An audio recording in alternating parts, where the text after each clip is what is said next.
Bem, hoje são 8 de agosto de 24.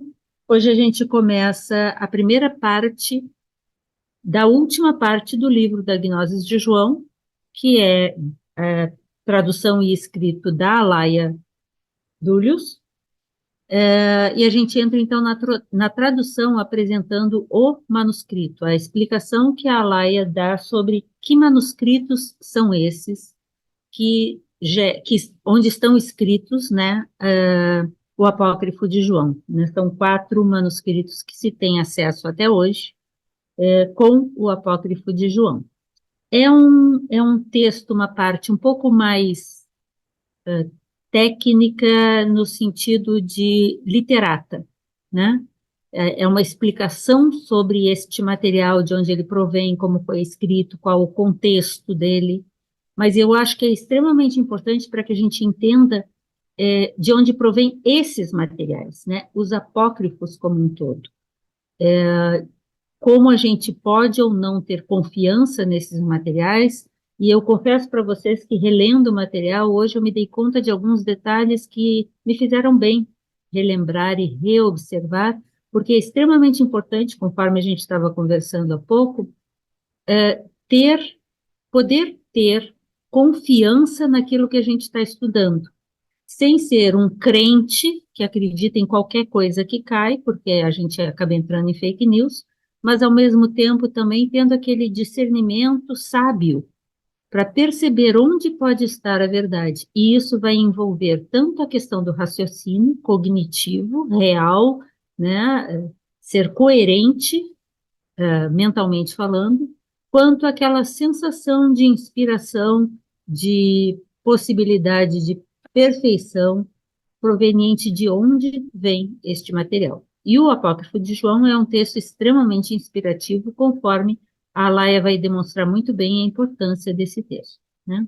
Então, eu vou dando boa noite a todo mundo, vou pedir licença para vocês, vou abrir os slides aqui, eu preparei, peraí, tá aqui.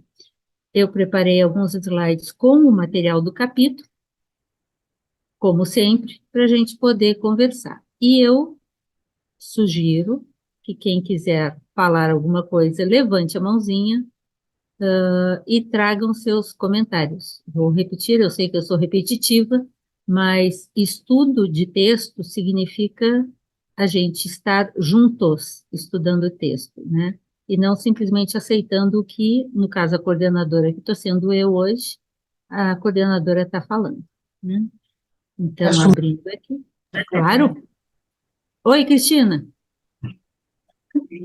Ah, estava aberto. Foi o Walter que eu ouvi. Está aberto o microfone, agora está fechado. Então, hoje é a nossa 23ª reunião especificamente do livro A Gnose de João, fora as práticas de vida diária, que a gente já fez algumas reuniões e algumas extras, né? E hoje nós vamos, então, iniciar a parte 4 da página 132 à página 144. São muitas páginas, mas são muitas páginas de um conteúdo menos reflexivo e mais de tomar contato com a história, com a informação, né? Então, eu acredito que a gente consiga vencer. Se não vencer, também a gente vai levando para frente, e vamos conduzindo a atividade. Então, reunião passada, nós vimos aquela apresentação prévia que o Alberto faz, ainda na página 70 a 73 do livro, e hoje a gente começa a apresentação que a Alaia faz sobre o manuscrito. Esse foi o último slide da nossa reunião passada. A reunião passada foi no dia, alguma coisa de julho, 18 de julho, eu creio, né? E hoje nós começamos o manuscrito, as versões desse manuscrito e a questão da tradução. Então, o contexto histórico e as descobertas que nos proporcionaram o acesso a esse texto, conhecer que existem 4 manuscritos em copta que são conhecidos hoje, a importância deles para o conhecimento e a compreensão do gnosticismo e as fontes deste material e as fontes do gnosticismo e desse cristianismo inicial, né? Então, a Alaia começa com um pouco de história. Vocês podem ver que sempre aqui eu deixo peraí, eu deixo aqui nesse canto direito, vocês vão ver sempre a página. Então, aqui, o meu slide diz respeito às páginas 132 e 133. Hoje são 8 de agosto, estamos vendo o Apócrifo de João, nossa reunião 23, tá? Então, sempre aqui vocês podem ir acompanhando. Então, ela vai contar um pouco de história, e é um pouco de história extremamente significativo para a gente compreender o porquê o gnosticismo não chegou até aqui e essas disputas entre diferentes forças que existem na humanidade e que foram gerando essa discussão sobre o que seria o verdadeiro, posteriormente assim chamado cristianismo, né? Então, a Laia conta um pouco da história. Em 367, depois de Cristo, o bispo Atanásio de Alexandria, norte do Egito, manda destruir documentos que, do ponto de vista dele e do grupo que ele representava, apresentavam tendências heréticas, em especial os textos chamados de gnósticos. E isso ele dá essa norma, ele dá esse comando em função da resolução que aconteceu no Concílio de Bispos em Nicéia, o chamado Concílio de Nicéia, que ocorreu em 325, também, século IV, ambos, né? Então, veja, em 325 teve o Concílio de Nicéia. Nesse Concílio de Nicéia, eles decidiram o que era aceito como ortodoxo, relativo a essa instituição que vinha se formando, né, e que foi chamada Igreja Católica Apostólica Romana, a gente chama de ICAR, né, e lá em 67, em Alexandria, o bispo local, Atanásio, manda destruir tudo que não fosse aceito, ou seja, que tinha sido condenado pelo Concílio de Nicéia. Então, eles chamavam esses materiais e eles tinham tendência herética. Então, voltamos à questão do que é heresia. Heresia, heresia é alguma coisa que é diferente do ortodoxo, que é diferente do aceito pelo poder, né? Então, heresia, segundo a Laia escreve, é definida na dependência da ortodoxia, de um viés, de uma opinião. Então, o que não é de acordo com aquele viés, com aquela opinião, com aquela apresentação, com aquela definição apresentada por aqueles ali, é heresia. E o que é heresia? É uma escolha, é uma opção. Herético é aquele que se dá liberdade de pensar por si mesmo, né? Então, que coisa mais horrorosa. Imagina vocês se acharem que podem pensar por si mesmos, né? Então, no contexto de tentar controlar uma população e manter o controle sobre esses, e o controle sobre as posses, sobre os pensamentos, sobre tudo que ali acontece, é, quem é herético, quem pensa diferente, atrapalha, né? Naquele tempo era assim, e hoje continua sendo, né? Então, não quer dizer que tudo que é herético necessariamente é correto, porque tem muita gente que pensa por si mesmo, só pensa bobagem. Mas a palavra heresia era colocada no contexto de heterodoxo em relação ao que era considerado ortodoxo. Então, a Laia vai fazer uma boa discussão sobre isso e fica bem interessante para a gente entender o porquê algumas coisas foram chamadas heréticas e outras foram escolhidas como ortodoxas e os elementos para essa construção. Então, heresia está definida em função de um viés mais forte, estabelecido naquele grupo. Um grupo com maior poder mundano que decide uma linha ideológica, né? Essa palavra heresia vem do latim e tanto em grego quanto em latim ela se refere à escolha, à opção. A partir do século IV DC, então 325, 367, no Concílio de Nicéia e com a determinação do bispo Atanásio, surgiram muitos dogmas nessa formação da igreja. Mas a igreja começou a se formar no final do século II. Então, do final do século II até meados do século IV, está essa construção do arcabouço ideológico, ideias, dogmas dessa instituição que vinha se formando, essa ICAR. E todos que tinham um pensamento divergente do convencional foram perseguidos. Tá, entre aspas, diz a Laia assim: a perseguição aos ditos heréticos era, na verdade, uma prática política de censura, à medida que o herético, ao questionar o dogma, se tornava uma ameaça ao estabelecimento de um poder temporal. Entendem que é utilizar a religiosidade para a manutenção do poder? Vocês veem que isso acontece até hoje? Pois é. O poder temporal na dependência de uma crença religiosa.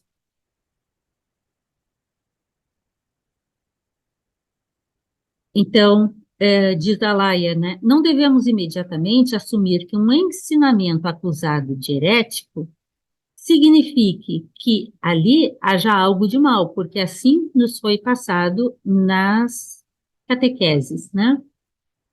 Ou que por ser herético é bom. Nós temos que ter discernimento para analisar isso.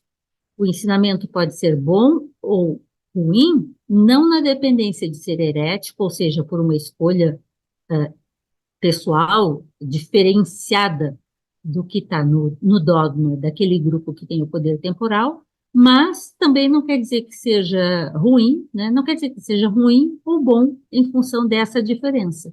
Deve ser analisado por ele mesmo. Então, diz a Laia, sob certo ponto de vista, entendendo então dessa forma, como o ponto de vista dos apócrifos cristãos, Jesus foi o pai dos heréticos. Porque os que foram, né, nesse contexto chamado de heréticos, eles não seguiam o bispo, eles seguiam o que eles tinham como material reservado, como material que chegou a eles, de escritos atribuídos a Jesus e aos seus discípulos.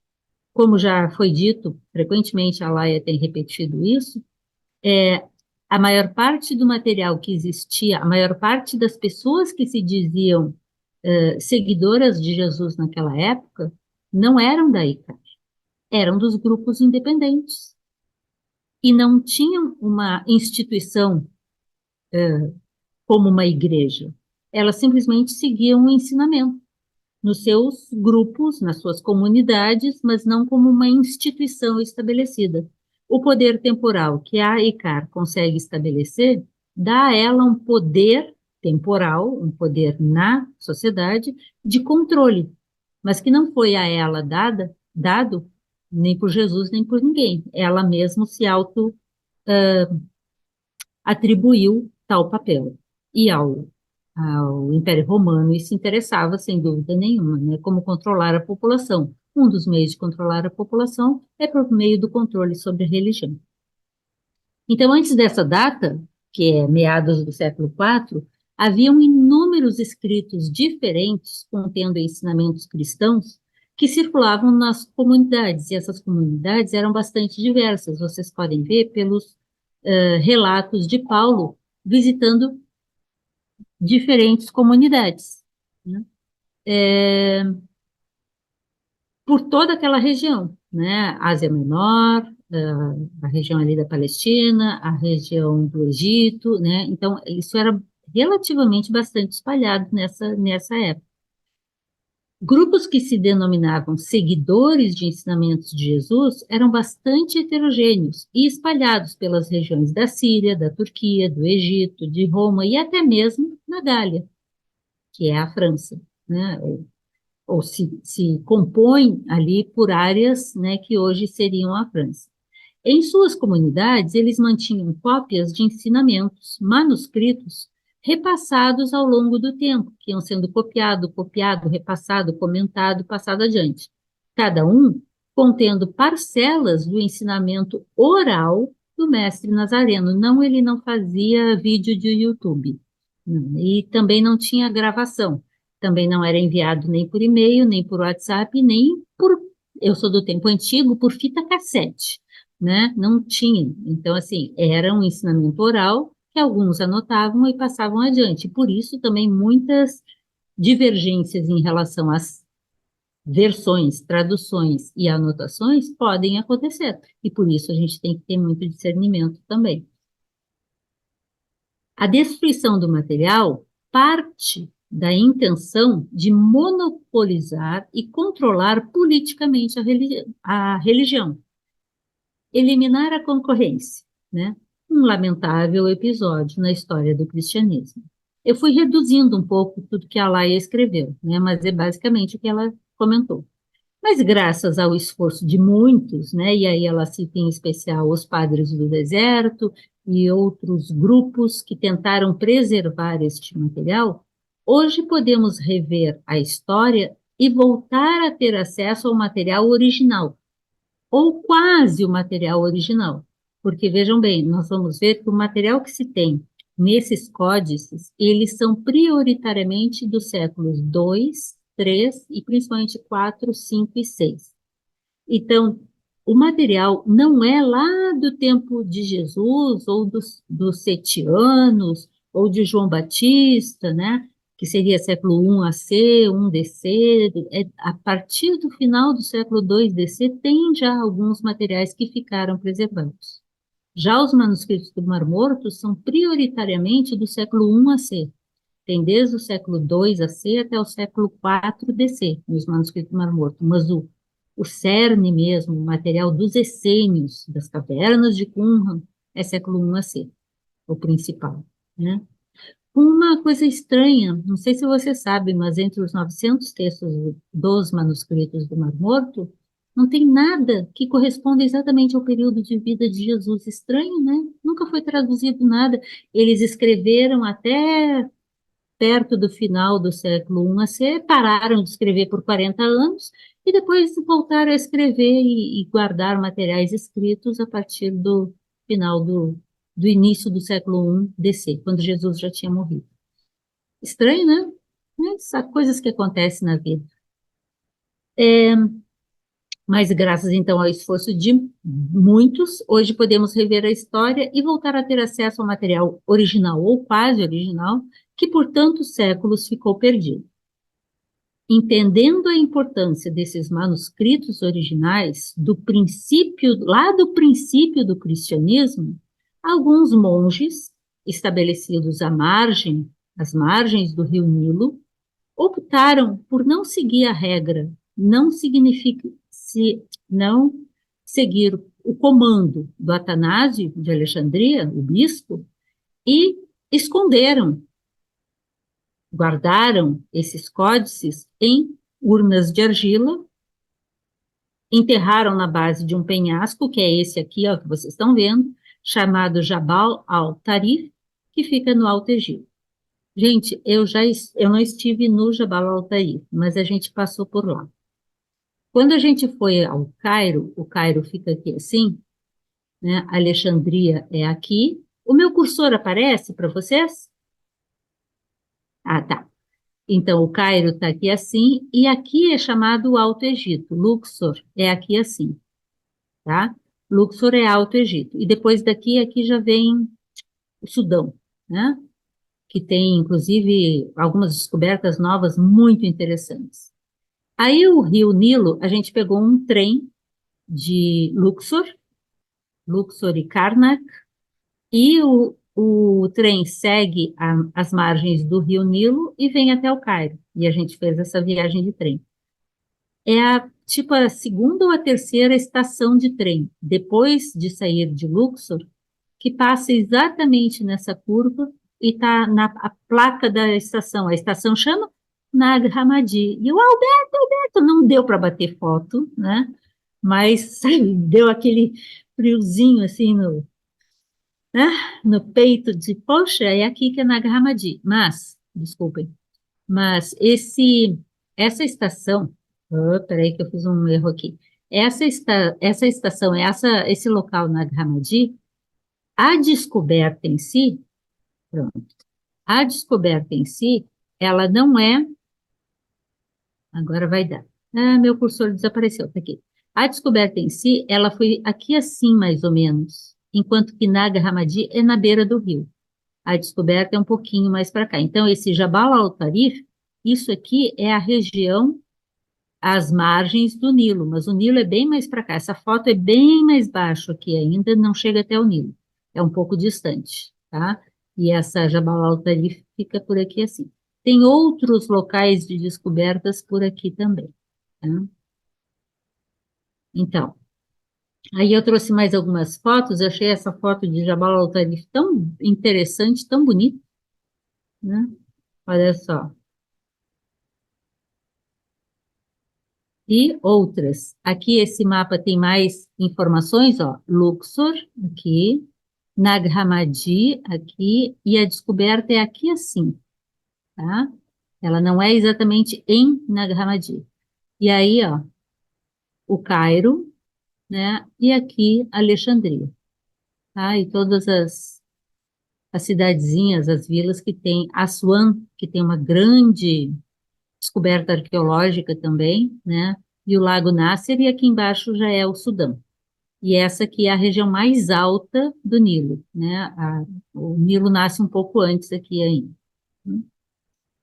E tem mais uma foto. Assim foram descobertos os códices na forma de livros encadernados em couro, e eu trouxe algumas fotos. E este aqui é a última página, a Laia sempre mostra essa página circulou bastante, é a última página do Apócrifo de João, onde está escrito, ó, Apócrifo, não, Yohanan Apócrifo, né? Então, é o Evangelho Apócrifo de João. Essa é a última, é o colofon, né? A última página do texto. Então, em 1945, um pouco antes da descoberta dos manuscritos do Mar Morto, que são a partir de 1947, enquanto a de Nag Hammadi foi toda de uma vez só, em 1945, descoberta dos 13 códices, dos 13 livros, né? Os manuscritos do Mar Morto começaram em 47, e aí são vários anos descobrindo mais e mais quantidades aqui muito mais foram, como é que chama? Pergaminhos, enquanto, e alguns poucos papiros, agora em Nag Hammadi é papiros mesmo, é de folha de papiro, né? Material vegetal, enquanto que pergaminho é material animal. Então, em 45, pouco antes da descoberta dos MMM, na região de Nag Hammadi, Alto Egito, foram encontrados uma série de manuscritos.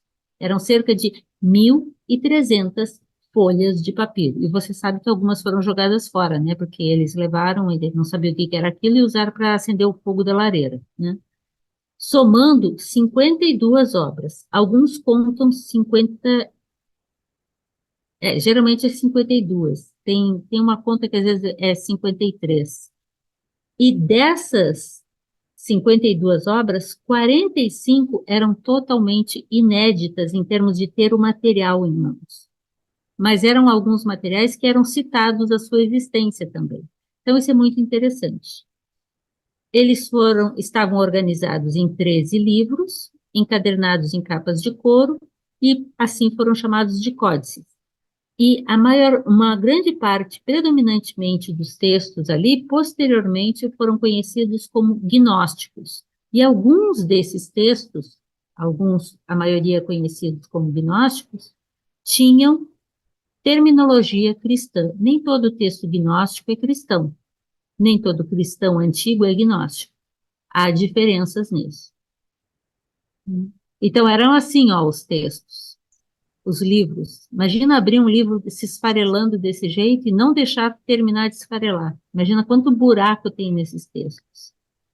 Uma curiosidade: entre esses 52 textos, também estava uma parcela do corpus hermético, que no caso era o Asclépio, né, que é uma parte do Poimandres, o discurso sobre a oitava e a nona, que eu amo, e a prece de ação de graças. Sabe o que eu pensei, Yara? Que eu devo ter um pezinho aí com o corpus hermético, porque foram dos primeiros textos que eu traduzi de Nag Hammadi, foi o Discurso sobre a Oitava e a Nona, a Prece de Ação de Graças e o Asclepio. Eu adoro esses textos, são muito bons. Também uma cópia de um trecho da República de Platão. O que que uma República de Platão estava fazendo ali no meio? Esquisito, né? Mas eles estudavam, e certamente isso era considerado herético, né? E os três textos identificados como provenientes do corpus hermético são esses três aí. Algumas folhas, infelizmente, foram destruídas pelo tempo e pelo manejo inadequado desse material. Imagina um material de papiro com 2.000 anos, isso não dura tão fácil, né? Isso aí é um risco enorme de ser manuseado de forma inadequada. Vários dos papiros contêm apenas uma pequena parte do que foram originalmente e apresentam então folhas despedaçadas, perdidas ou muito esburacadas. O trabalho dos primeiros tradutores das obras foi enorme para remontar e identificar algumas peças, encontrar lacunas ou inferir o sentido na tradução, porque algumas lacunas são assim um pedacinho, tem o começo da palavra e o final da palavra. Algumas dessas traduções, aí é um comentário da Jane, eu tenho para mim que foram completadas pelo tradutor com o sentido que ele tinha em relação àquilo. Então, a gente encontra, por exemplo, um dos textos que me incomoda bastante a tradução, e a gente teve trabalho para traduzir agora para o livro o livro de Tiago. Aqui, né? Aqui a gente tem 3 livros de Tiago que estão em Nag Hammadi. E o apócrifo de Tiago, ele tem, na minha opinião, uma tradução muito baseada em uma mente tradicional, traduzindo aquele texto, porque tem lacunas que estão preenchidas, com, parece assim, o cânone, né, ortodoxo, mas é o que temos para o momento. O trabalho foi enorme, inferir o sentido, e em 52, foi descoberto em 1945. Em 1952, o Museu Cópita do Cairo recebeu para sua guarda todos os manuscritos. A gente foi até o Museu do Cairo e não pudemos ver, porque estava em reforma justamente a ala dos manuscritos de Nag Hammadi quando a gente foi até lá. A gente bateu foto na frente do Museu do Cairo, mas lá dentro mesmo não deu para ver.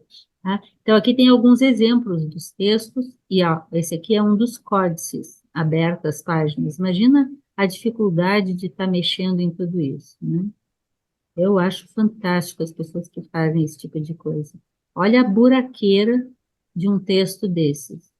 Então, vai se esfarelando. Como alguns têm mais de uma cópia, seja no próprio Nag Hammadi, seja em outros códices, então, muitas vezes, eles associavam de um lugar e de outro para tentar completar o texto, que nem sempre é igual. Ninguém quer falar nada até agora? Jung, Carl Gustav Jung, o médico psicanalista, psiquiatra, né, que sempre deixou claro o seu interesse pelo gnosticismo cristão, quando ele fez 80 anos, em 1900 foi na década de 50, né? Ele recebeu um primeiro códice que foi retirado, surrupiado, na verdade, do volume da descoberta, e foi chamado, então, de Códice Jung. Esse, aquela história, não é? Ladrão que rouba ladrão tem 100 anos de perdão, né? Ainda bem que alguém roubou, porque quando eles roubaram, o Jung e a equipe do Jung facilitou o acesso aos textos do códice que ele ganhou, e aí um grupo de importantes tradutores começaram a trabalhar na tradução. O primeiro texto que foi traduzido foi o...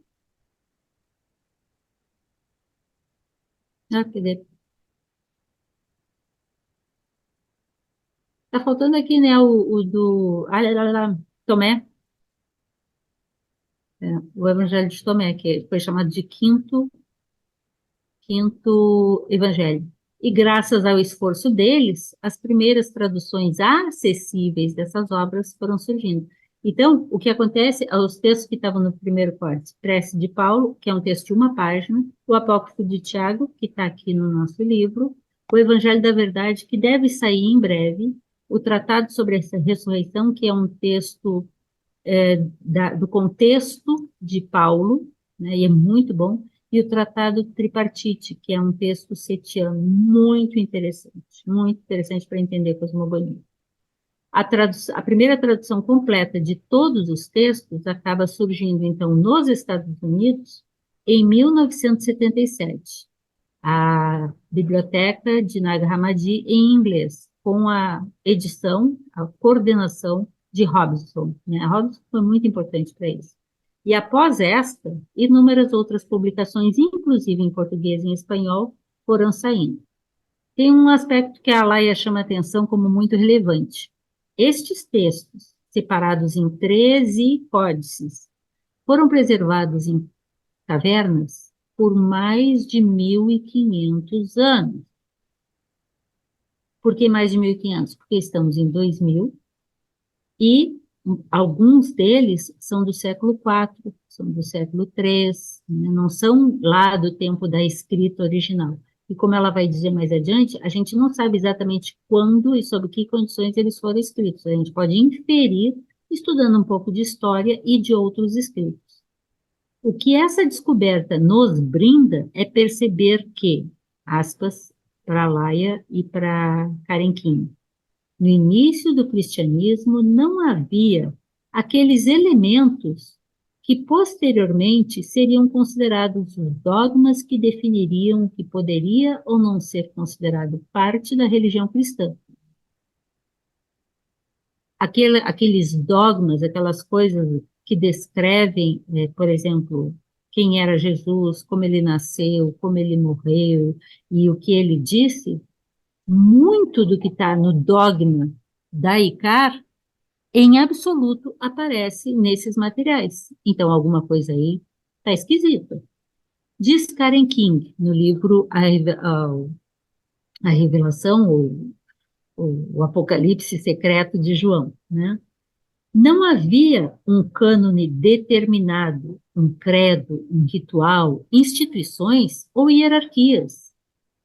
Não havia isso de prestar juramento, de seguir o que o líder bispo mandou, não tinha nada disso. A história das origens do cristianismo é a história da formação dessas ideias e instituições, e uma história marcada por conflito e controvérsia, isso segundo a Karen King, que é uma autora bem referenciada nessa área. Só que não tem só a descoberta de Nag Hammadi, né? Antes, nos séculos XVIII e XIX, nós já tínhamos a descoberta do Códice de Haskell, que contém Pistis Sophia, que são 4 a 6 livros, dependendo de como está organizado pelo editor desse códice, né? Pistis Sophia é o Códice de Haskell. O Códice de Bruce, que é o Códice de... que são os 2 livros de Eo e o Apocalipse sem título, né? E o Códice de Berlim, que é o Códice de Archmin, tá? Que contém uma cópia do Apócrifo de João, o Evangelho de Maria, os Atos de Pedro e o texto Sofia de Jesus do Cristo, que é uma introdução à Pistis Sophia.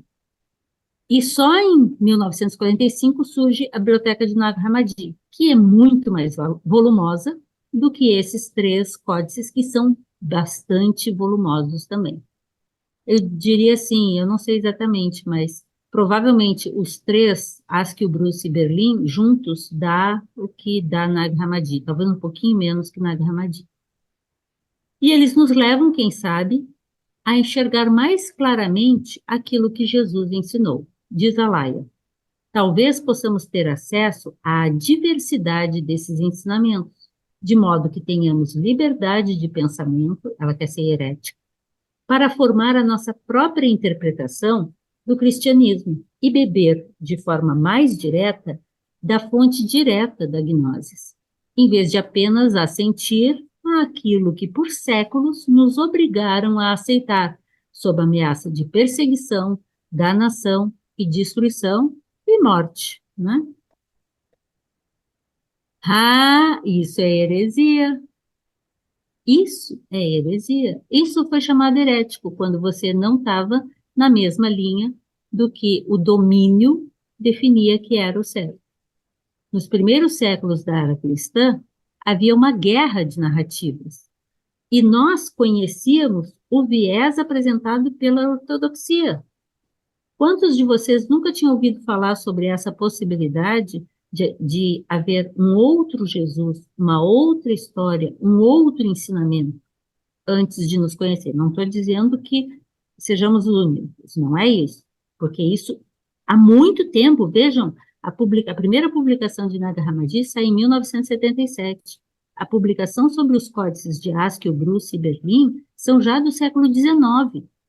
E quantos de nós conhecíamos isso antes? Não havia muito, não há até hoje muito interesse em divulgar, né? Por isso a gente faz esse esforço, a equipe do Lux como um todo, né? Então, esses muitos manuscritos coerentes e consistentes, mais antigos que as cópias mais antigas do Novo Testamento, podem nos oportunizar redescobrir um cristianismo talvez bem mais profundo, talvez bem mais inspirador. Porém, diz a Laia, quando nomeamos esse material acreditado como ensinamentos de Jesus como sendo heréticos, simplesmente o rotulamos de gnosticismo a partir de uma ideia pré-concebida do que isso significava. E continuamos a enxergá-lo pelo viés da ortodoxia, porque foi a ortodoxia que determinou o que é gnosticismo e o que é herético. Continuamos a olhar esse material através dos olhos de quem venceu politicamente essa disputa teológica. Então, tais vencedores não correspondem necessariamente àqueles mais interessados em desvelar a verdade de quem seria e qual seria o verdadeiro ensinamento de Jesus.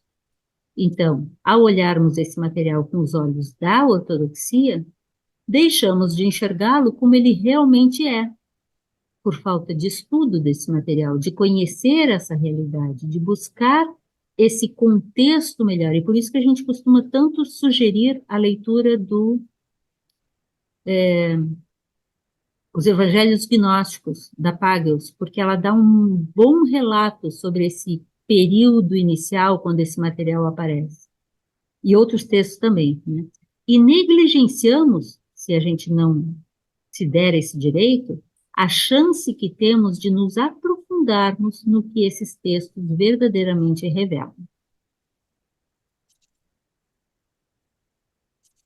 Então, não havia uma linha bem clara separando isso é ortodoxia e isso é heresia nos séculos 2 e 3 DC. Haviam grupos que tinham cópias e falavam sobre e transmitiam oralmente aquilo que eles tinham ouvido e conheciam sobre os ensinamentos atribuídos a Jesus, a Paulo, a Apolo, a João, a Tomé, a Mateus, a Madalena, a esses personagens que compõem aquele grupo inicial em torno de Jesus, que são os chamados ofitas, né? Então, simplesmente dizer que esse material, desculpa, não havia essa clara separação entre ortodoxos e heresia, isso tudo estava muito espalhado. Quando esses textos foram compostos ou quando eles foram vertidos ao copta. Para aí, Jane, mas por que isso? Copta é o nome que atribuímos às línguas do Egito. Simplesmente dizer que são gnosticismo é por demais simplório. Mas o que tem a ver estar em copta? Porque esses escritos, se são do contexto de Jesus, predominantemente eles estariam escritos em aramaico, às vezes chamado siriaico, e ou em grego. Talvez alguns em hebraico, mas copta seria a versão posterior, seria já a tradução desses materiais iniciais, que provavelmente com o assassinato do mestre, foram materiais que eram muito visados em serem destruídos, né? Então, para compreender o processo dinâmico de formação do cristianismo, é preciso nos colocarmos no meio daquele debate, sem ter previamente uma versão final oficial. Então, chegar com a mente limpa, tentando entrar no ambiente, entender o ambiente, entender o que está sendo dito, e o grau de coerência e o quão nos parece aquilo real. A Laia cita Blavatsky, aquela russa que fundou a Sociedade Teosófica e que trabalhou com uma tentativa de resgatar a filosofia esotérica das grandes tradições do passado e apresentá-la ao Ocidente. Ela comenta sobre Basílides, e aqui eu tenho que fazer um parênteses. Basílides é do século II DC, ele é daquele contexto ali de Valentino, né? Basílides é anterior a Valentino, Valentino vive no século II todo, e Valentino é provavelmente o responsável por essa biblioteca de Nag Hammadi, tá? Se não diretamente, indiretamente, porque ele foi um grande líder ali, e muitos dos textos são atribuídos a ele próprio ou aos seus discípulos, tá? E Basílides foi uma espécie de instrutor neste grupo. Basílides, é muito difícil encontrar alguma coisa de Basílides, muito difícil encontrar, raríssimo encontrar alguma coisa, mas tem alguém que fala sobre Basílides. Quem? Carl Gustav Jung, que os seus 7 sermões aos mortos, ele atribui a autoria a Basílides. E é um livro que a gente recomenda a leitura, mas é um livro simbólico, como quase tudo no Jung, né? Mas vale a pena ser lido, estudado e buscando compreendê-lo, né? Então, sobre Basílides, Blavatsky refere que, segundo Eusébio, Eusébio é um daqueles grandes escritores da igreja, daqueles períodos iniciais, Eusébio deve ser século III ou IV. Segundo Eusébio, Basílides, que é do século II, teria escrito 24 volumes de interpretações sobre os evangelhos. Cadê isso, gente? Os quais foram todos queimados, segundo Eusébio. Não dói, mas ele diz, é muito interessante o pouco que a gente consegue ter de acesso. Leiam os 7 Sermões aos Mortos.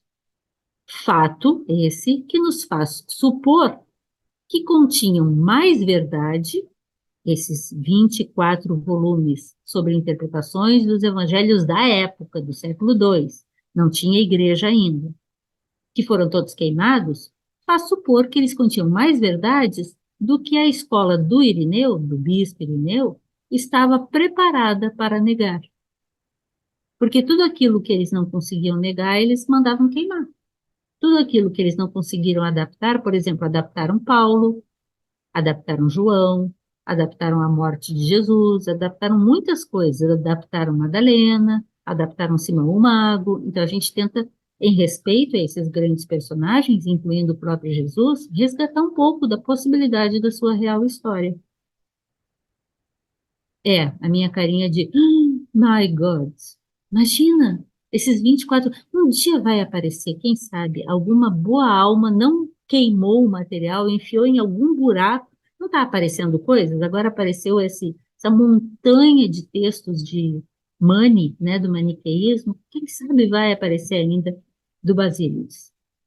Então, a escola de Irineu, do século II DC, da qual Atanásio de Alexandria fazia parte, posteriormente, né, a escola de Irineu, desde o século II DC, ela segue, que é a escola que construiu as bases da ICAR. O Atanásio de Alexandria é aquele que determinou a queimar e botar fogo em tudo que era material que não fosse ortodoxo. Essa escola, essa visão de mundo, esse viés, não deve ser a régua para medir o ensinamento de uma obra da antiguidade. E nem deve limitar o nosso acesso àquilo que Jesus professou. É de admirar, realmente é de admirar, o esforço em tentar destruir tão valiosos ensinamentos. E também o esforço daqueles outros tentando preservá-los. Então, palmas a esses que conseguiram preservar alguns desses valiosos ensinamentos, desses materiais.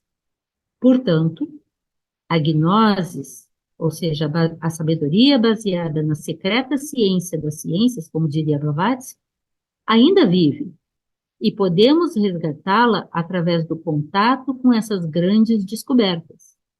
Ainda que os grupos gnósticos, os verdadeiros gnósticos, em seus diversos e heterogêneos grupos, tenham sido perseguidos e os seus textos destruídos em grande parte. Então, a biblioteca de Nag Hammadi, a biblioteca de Nag Hammadi segue contribuindo e contestando aquilo que pensamos saber sobre a natureza teológica do gnosticismo, a questão religiosa desse gnosticismo, a questão do divino como apresentado no gnosticismo. Os ensinamentos ali contidos possuem a sua própria voz, a gente pode ouvir eles próprios falando. E são muito mais que os estereótipos criados pela ortodoxia a respeito desse movimento. Diz Karen King, se não rotularmos os textos como simplesmente gnósticos ou simplesmente heréticos, passamos a tentar entender o conteúdo dos textos por si mesmos, e é isso que tanto a Laia quanto a Karen King estão insistindo. Em vez de generalizarmos o que acreditam os gnósticos ou os setianos, em oposição aos cristãos, podemos buscar a compreensão do texto pelo seu próprio conteúdo. Em vez de lermos o Apócrifo de João como um desvio da suposta pureza do cristianismo original, passamos a ler o texto como um exemplo de um tipo de cristianismo primitivo que existia lá com alguns grupos. Em vez de tentarmos fazer o Apócrifo de João caber dentro do quadrado heresia cristã, passamos a vê-lo como um dos exemplos possíveis de cristianismo. Em vez de partir de uma visão pré-concebida, que a visão do mundo do Apócrifo de João é errada, que essa visão de mundo do Apócrifo de João é errada, podemos nos abrir para a oportunidade de compreender o que esse texto tem a dizer e o que ele significou na antiguidade para diferentes grupos que existiam ali e que não eram exclusivamente apenas Aicar e seu conjunto de bispos. Esses papiros de Nag Hammadi provavelmente foram escondidos por monges do mosteiro de São Pacômio, que, como eu estava mostrando no mapa, ficam um pouco a oeste da curva do rio onde fica Nag Hammadi, próximo a Nag Hammadi no Alto Egito.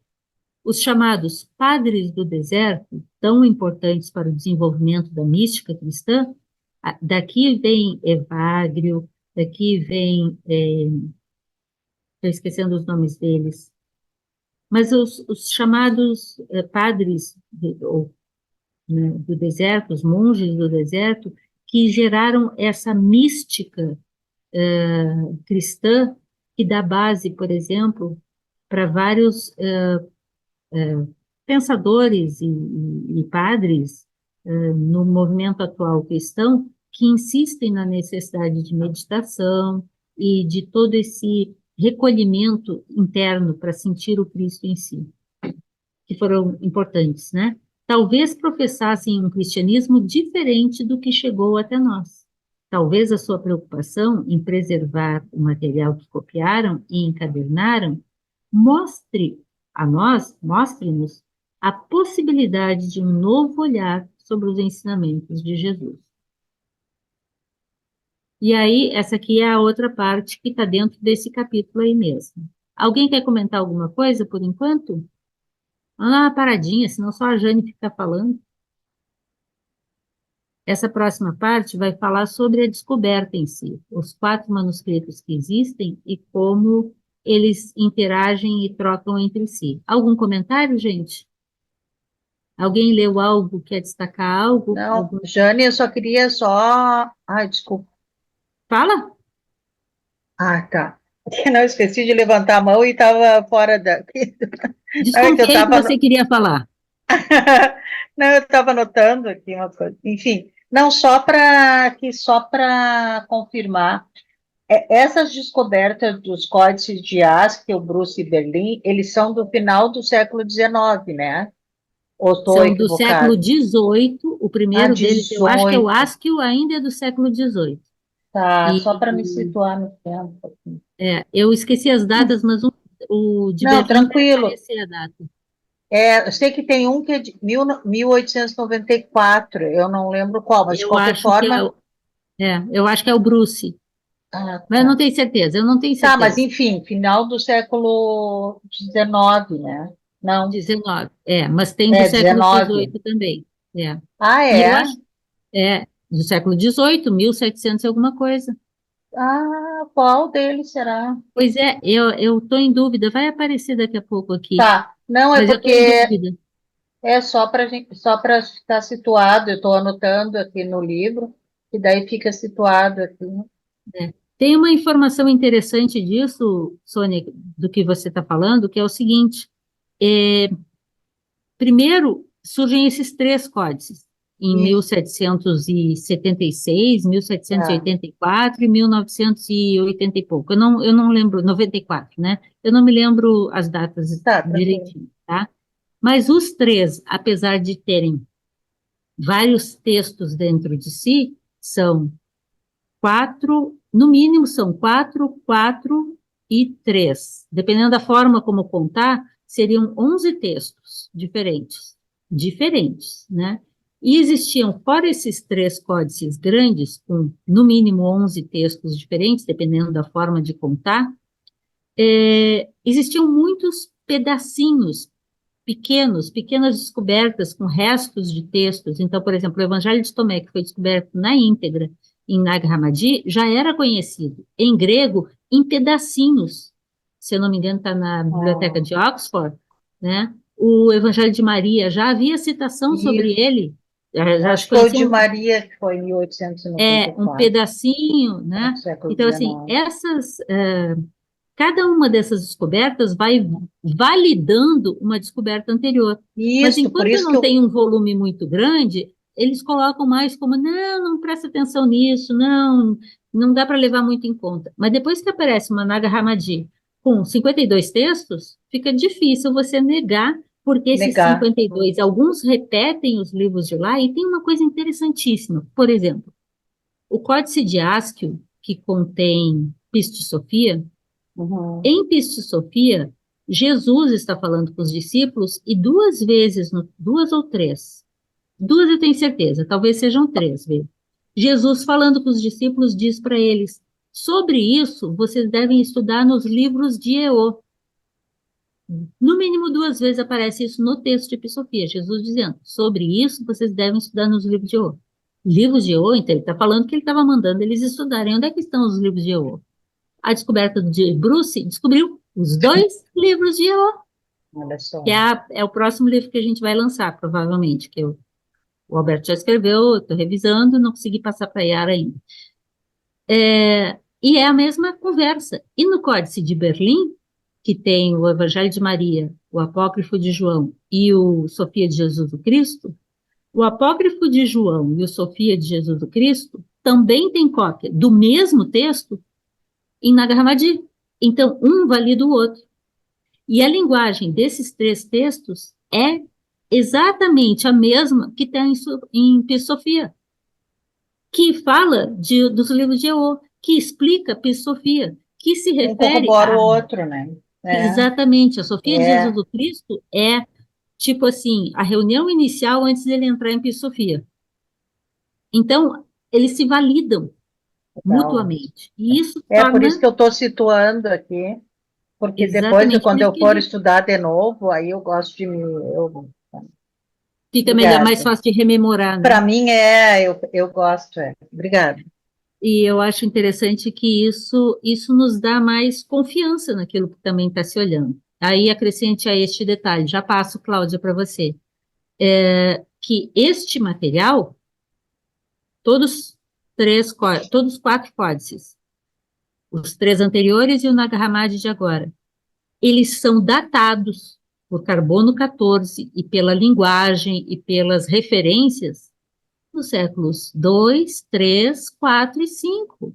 Tem até o século 6, tem material até o século 6. Então, assim, a Bíblia, o Novo Testamento mais antigo que se tem é do século 10. Quem tem mais chance de ser verdadeiro? A passagem que está no apócrifo, no Evangelho apócrifo de Tomé, falando sobre colocar a luz sobre o alqueire, né? Ou a mesma passagem que está no Evangelho de Mateus. Me entendem? Porque todos eles podem ter passado por mãos que no traduzir, no reescrever, no copiar, alterar alguma coisa, seja por interesse próprio, seja porque se descuidou. Ou Traduzir aumentar um ponto. é, traduzir é uma dificuldade, a gente entende isso. Tá bem. E naquela época não tinha o Google para corrigir, né? Era manuscrito mesmo. Então, às vezes, pula uma linha sem querer e segue. E aí, aquela linha para nunca mais, né? Então, essas coisas a gente tem que entender que é real. É bacana, né, Sônia? É lindo porque, assim, o tradutor, ou a tradutora, enfim, tem que se abster da sua cultura, né, dos seus vieses É, ideológicos, né, tem que mas ser isso não existe, ipsilíteres, né? né? Aí é que tá, essa é uma questão, né? Porque às vezes a gente vê traduções com linguagens diferentes, assim, é muito, enfim, Exatamente. e aí a Ah, gente olha, a que às Yara vezes ajudou a nem é. gente aqui, ó. Olha aqui, Ah, Sônia. Está no chat. Bruce, peraí. 1769. Bruce é o que tem os 2 livros de Eo e o Apocalipse Sentido. Na minha modesta opinião, é o livro mais difícil desses 3 códices. Bruce, 1769. Yara, muito obrigada. 1769. Askew, que é Piste Sofia, 1795. Eu até hoje não decorei essas datas certinhas. Askew, que é Epistophia, 1795, e que se reporta aos livros de Eo, que estão no Bruce, já descoberto. E o Códice de Berlim, que são só esses 4 textos, 2 dos quais estão em Nag Hammadi, e que tem essa mesma linguagem de Nag Hammadi, em 1896, o de Berlim. Ah, 96. É. Então, Uhum. quando o de Berlim É onde saiu, está o da Maria Madalena, não é esse? exatamente. Ah, sim. Quando o de Berlim saiu, aí já se tinha um pouco mais de elementos, até para quem traduz conhecer a linguagem, né, para poder fazer essa tradução. Mas vejam bem, todos eles são em copta. E copta não era a língua, provavelmente, na qual originalmente esse material teria sido escrito. Quer dizer, pode ter sido, eu não sei, eu não lembro, né? Mas tende-se a aceitar, os estudiosos falam que ele teria sido escrito predominantemente em grego, esses textos, tá? Porque grego era a língua culta também, né, daquela região. E tem gente que acha que Jesus era um pobre coitado que não sabia nada, não sabia ler, não sabia escrever, né? Ele só sabia algumas línguas, entendeu? Incluindo o grego. Cláudia, Obrigada, Yara. Legal. Só que Jânia tem 2 curiosidades. Uma, às vezes já até falou também, eu não prestei atenção se falou, desculpa. Esses de Hammadi, como que foi conservado tanto tempo? Assim, peraí, como não entendi. que Desculpa, fala de esses novo. manuscritos, Tá, tá, de Nag Hammadi. Uhum. como que é possível conservar tanto tempo esses documentos, assim, sobrar qualquer coisa? Era por causa do material, assim, eu sempre fico curiosa. Esse foi um questionamento muito, muito feito, principalmente quando foi feita a descoberta dos manuscritos do Mar Morto, que são um conjunto de 850 folhas, 900 folhas, né? 900 textos, são sei lá quantas mil folhas, né? Numa área, numa região que é mais úmida, e, portanto, como é que isso sobreviveu? Então, a forma como isso foi guardado e as forças dos céus, né, tem que ter ajudado. Porque, assim, ali a região daquela montanha, ela é extremamente seca, né? Quem já esteve no Egito sabe que lá a gente tomava garrafões e garrafões de água e parece que você não passa a sede nunca, né? O que que acontece? Com tanta seca, esse material consegue se preservar de uma forma melhor aqui, né? Nas bases dessa montanha. Agora, Cláudia, me diz, de onde que esses cavadores procurando estrume para sei lá, né? Conseguem encontrar esse jarro, era uma cerâmica grande, dentro da qual havia esses 13 códices. Tem que ter algo realmente. mais para ajudar para Acho fazer que o é fluido chegar alguma lá. coisa mais do universo, né? Porque. Deixa eu Eu tirar só também mais penso uma assim. duvidazinha também. Ah, Eu tenho peraí, só muita. para terminar a tua resposta. Então, Tá, eles estão, sim, muito esfarelados, porque é um material orgânico, difícil de se manter. No entanto, foram muito bem guardados, fechados, encadernados no couro e não foram mexidos por mais de 1.500 anos. Então, por isso, quando foram descobertos, por isso o comentário, no manuseio, infelizmente, muito material se perdeu. A Sônia agora falou sobre o Evangelho de Maria, que é o Evangelho de Maria Madalena, por exemplo. Todo mundo concorda é que o Evangelho de Berlim. Maria Madalena faz parte do mesmo contexto, mas ele não está em Nag Hammadi como a gente já conhece. Então, será que essas algumas folhas que não deu para abrir, não deu nem para resgatar porque não deu em nada, ou que os caras que descobriram lá, né, que encontraram, que chegaram em casa, estava faltando lenha, né, e jogaram no fogo para fazer fogo. Será que não era justamente esse ou qualquer outro material importante? É, com certeza. Fala, Cláudia. Não, uma dúvida que eu tenho também, assim, eu não sou junguiana, não, mas eu tenho alguns amigos junguianos que mais de um já fez um questionamento, que, claro, eu não sei responder. Também não sei se vocês sabem. Que Jung, o trabalho dele é todo muito voltado ao gnosticismo, né? Assim, quem estuda ele diz que vê e estuda o gnosticismo diz que vê claramente. Mas Uhum. ele só recebe essas cópias, né, que ele recebe de presente, ele já bem assim, quase no final da vida dele, né? Ele já tinha conhecimento antes de receber essas cópias? Tinha. Eu estava comentando há pouco que essas descobertas anteriores a Nag Hammadi, do Askew, Bruce e Berlim, foram nos séculos 18 e 19, né? Ah, E esses textos foram traduzidos e foram trabalhados por alguns autores que no início do estudo do Gnose de João aqui, quando a gente estava vendo lá no início, nós até citamos vários desses autores. E tá. entre eles, o George Mead, que o Alberto gosta muito de falar dele, o George Mead foi um É. grande scholar na tentativa de preservação e escritos sobre esses personagens e esses textos. Então, por exemplo, uma das primeiras traduções em inglês de Peace Sofia é do Mead. Eu não sei se a primeira é dele, mas ele tem duas traduções. Ele faz uma primeira e depois, em 1906, ele faz a segunda. E é muito reconhecida a tradução dele de Sofia, que é o Códice de Haskell.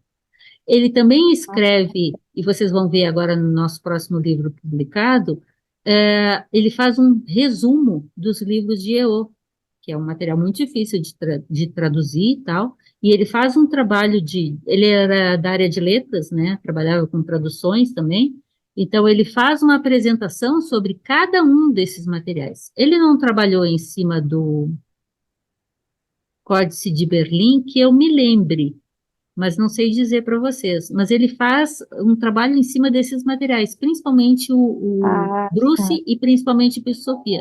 E assim como ele, outros autores daquela época estudavam esses materiais, que são anteriores a Nag Hammadi.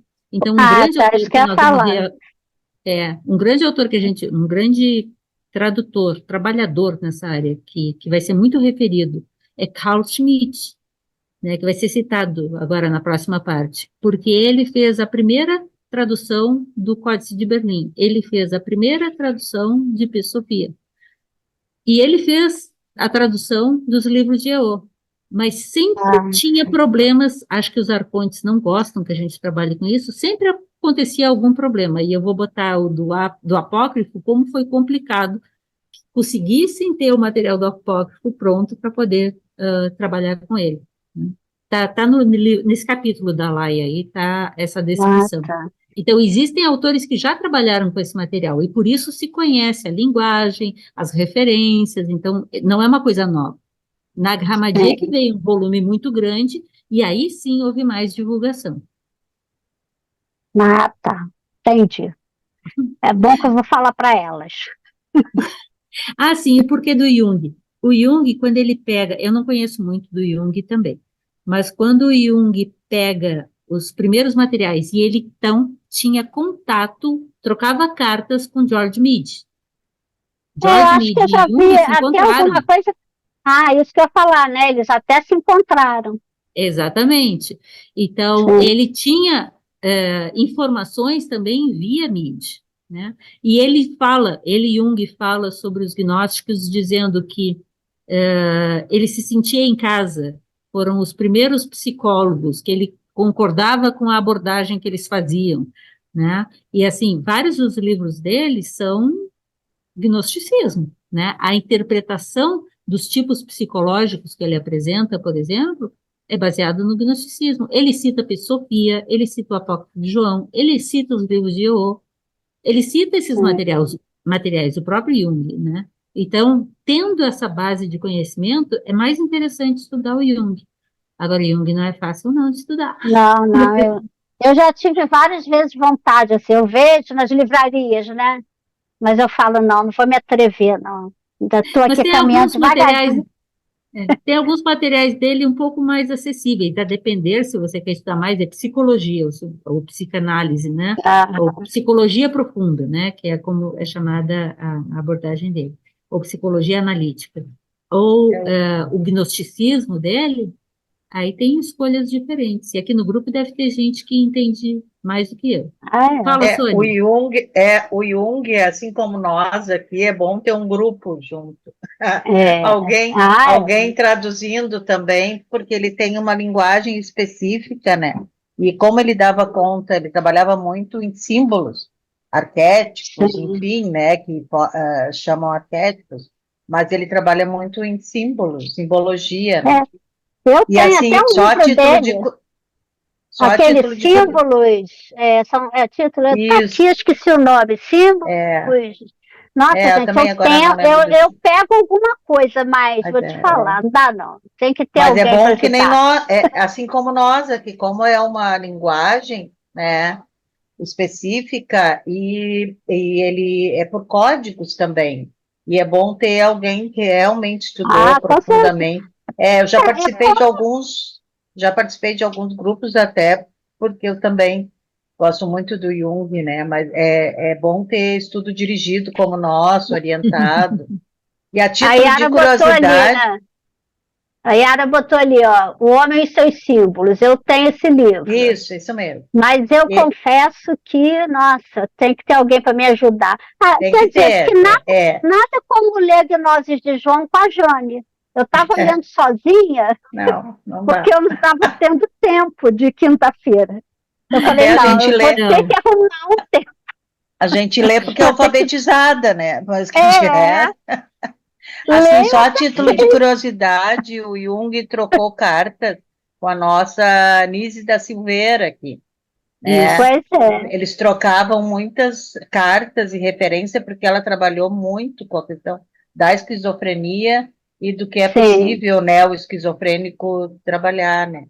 Hum. Eu já Então, li é algumas muito, coisas dela é também. lindo, lindo, lindo, muito lindo. Só para Então, contribuir. especificamente sobre este nosso material, tem várias obras do Jung. Eu não conheço bem, tá? Mas, por exemplo, ai, que tem os Sete Sermões aos Mortos, a Gnoses de Jung. A Gnose de Jung tem em português e é uma boa leitura do ponto de vista do gnosticismo em Jung. Na minha opinião, e eu não sou da área, o livro dele, chamado Aion, é puramente gnosticismo do começo ao fim. É muito Mas o interessante. negócio é entender, né? Tinha que ter alguém para ajudar.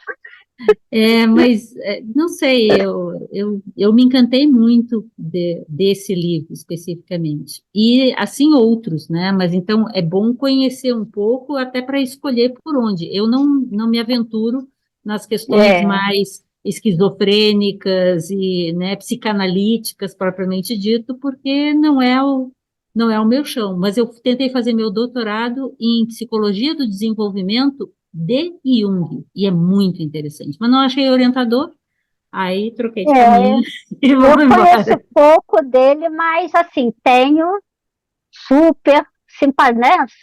Super interesse nele. Eu tenho vontade de estudar ele ainda.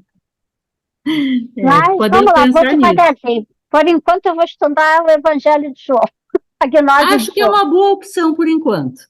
É, Então, eu vou passar então para a segunda parte do nosso estudo aqui hoje, só mais algumas páginas. A Laia faz um subcapítulo dentro desse capítulo, falando sobre os 4 manuscritos cóptas do Apócrifo de João e seus possíveis originais, né? Isso está na página 100 e alguma coisa, eu não estou enxergando aqui, 138, tá? Então, ela diz, citando novamente a Karen King, que não devemos ler o Apócrifo de João a partir do viés dos ortodoxos, que se apressaram em carimbá-lo como heresia gnóstica, não leia, e nem limitar o nosso entendimento a partir da leitura dos polemistas do início da era cristã, fazendo com que olhemos para o texto, já esperando ver nesse texto um dualismo anticósmico, uma cristologia docética e um ascetismo radical, que detesta o mundo e o corpo físico, porque esses eram alguns dos adjetivos que eram atribuídos aos gnósticos, né? E, na verdade, isso era atribuído sem um estudo necessariamente das falas deles, mas tentando forçar essa visão de que eles eram dualistas, isso é óbvio que não é verdade, que havia uma cristologia docética, a cristologia docética é parte de alguns grupos gnósticos, e isso quer dizer que eles, e, na verdade, na base disso está a questão de que o homem Jesus é um, e o Cristo não é um ser, não é um nome, é o estado, é o logos presente no ser, aquele que desperta o Cristo em si, né? Então, o estado de Cristo como alguma coisa imaterial, né? E um ascetismo radical que detesta o mundo e o corpo físico. Isso também não é verdade. A Laia tem falado bastante disso, porque era uma forma de desmerecer e fazer com que os seguidores cristãos, né, não seguissem esses malucos heréticos gnósticos, né? Quando a gente lê já com ideias pré-concebidas, é difícil encontrar algo mais. E comentando sobre isso, eu tenho falado com vocês até repetidamente. Releiam o próprio Evangelho de João, o Evangelho tradicional, o Evangelho, o quarto Evangelho, e vocês vão ver como vão ler diferente agora, depois de todas essas nossas conversas, porque, como dizia Jesus, quem tem olhos para ver, que veja. A gente começa a enxergar ver outras interpretações possíveis naquilo que a gente vai lendo. O Apócrifo de João oferece mais do que só isso, diz a Karen King. Por exemplo, quando fala os nomes dos daimones individuais associados com cada parte do corpo, tem uma parte no Apócrifo de João, se vocês já leram, que ele dá um nome para cada parte do corpo, para a unha, para o olho, para o nariz, para o pé, para a bexiga, para tudo, né? Aí ela diz: a lista se encaixa em uma crença de que os daimones são responsáveis pela doença. Daimone seria um nome aqui para essas forças, né? E, ao conhecer os seus nomes, a pessoa podia exorcizá-los e, assim, curar as partes afetadas do seu ser. O propósito não é odiar o corpo, mas curá-lo. Então, uma outra interpretação para aquela extensa lista de daimones associados a cada uma das partes do corpo. E aí a Laia põe uma nota de rodapé explicando o que são daimones. É um termo grego usado desde o tempo de Homero, né, o grande Homero, século V a VI, se eu não me engano. Ele é referido por Heráclito, a gente até viu isso quando a gente estava estudando o livro da Ética, o Mistério da Ética, por Sócrates, por Jâmblico, já no século III, e por Platão, século VI a C. 4 ou 5 a C. Em diversos escritos, e tem diversas interpretações. Refere-se tanto à luz interior, que faz a ponte entre o mundo divino e a consciência, como também se refere, dependendo do contexto, ele pode estar se referindo a poderes, a forças da natureza, ou a seres mitológicos, ou a símbolos, como a gente estava comentando há pouco, que atuam no funcionamento do cosmos e nas emoções humanas.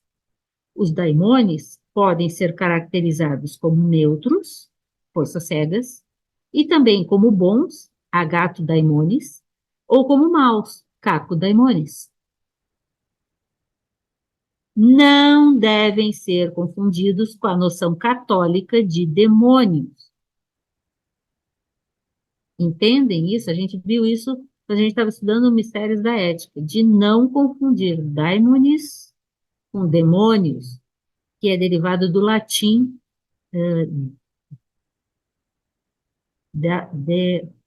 é parecido, escreve parecido, mas não me lembro exatamente como é.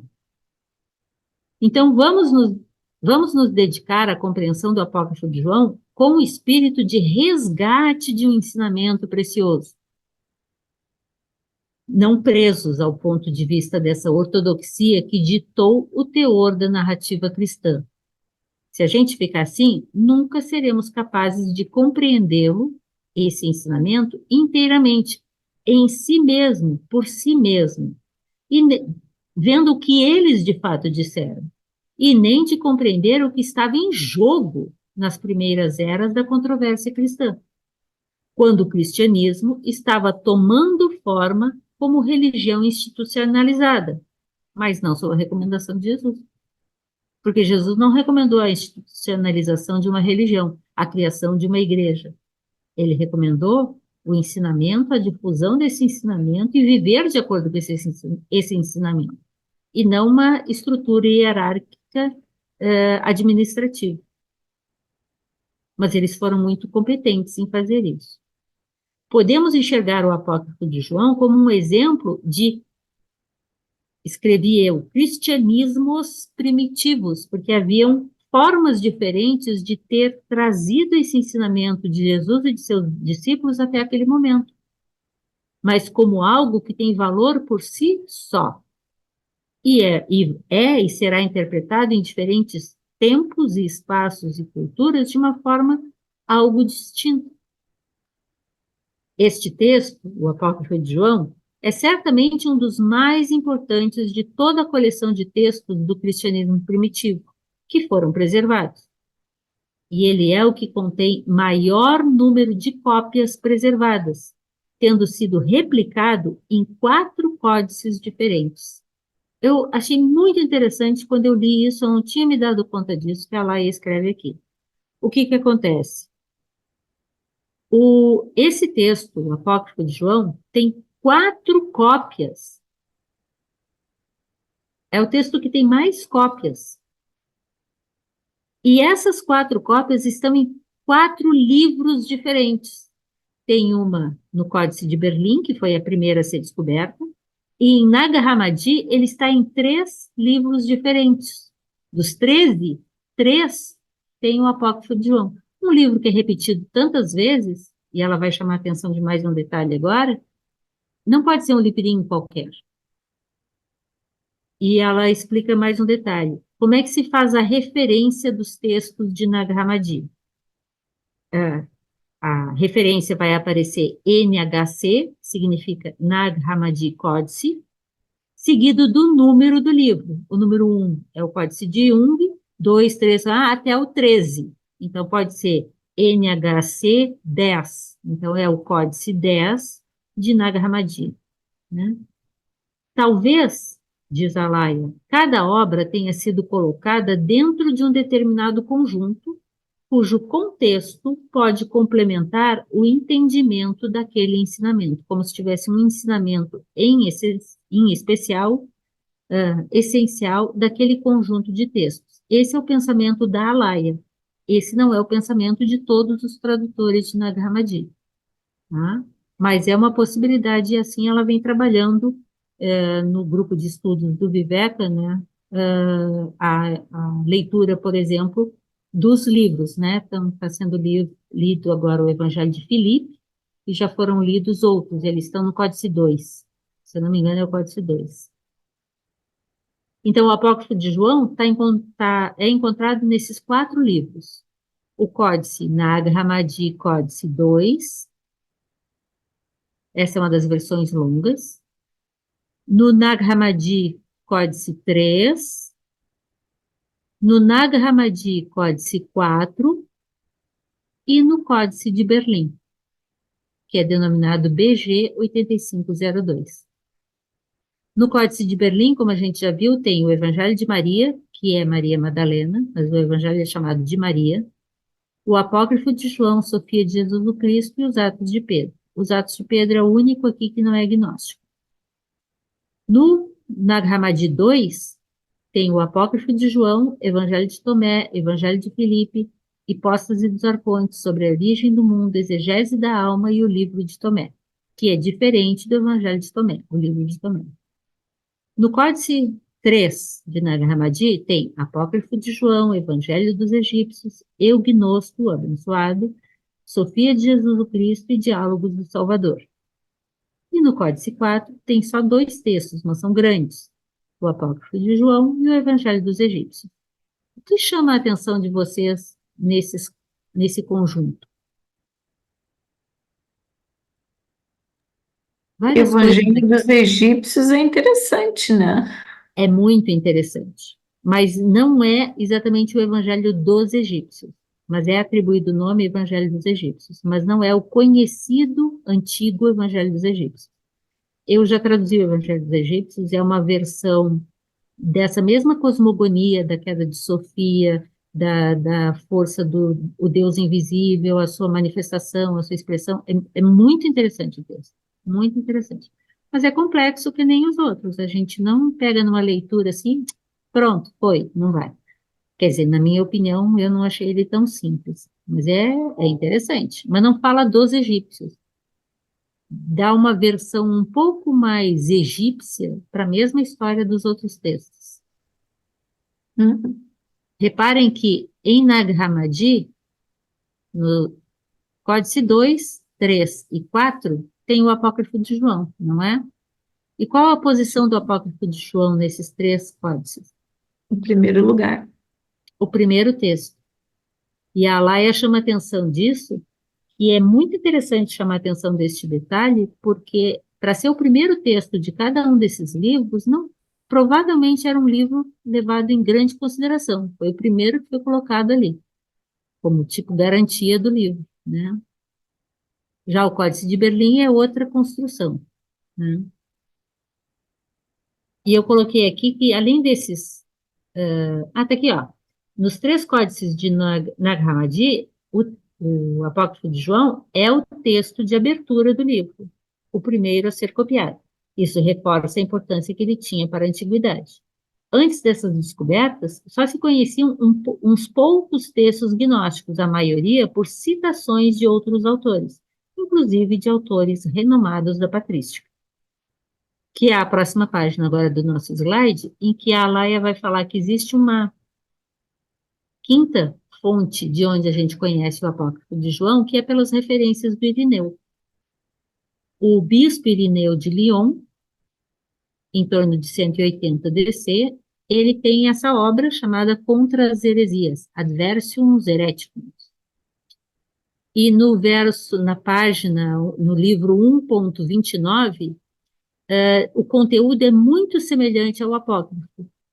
O Irineu cita passagens dos textos gnósticos com o intuito de criticá-las, de falar mal dos gnósticos. Então, ele cita e aí critica, né?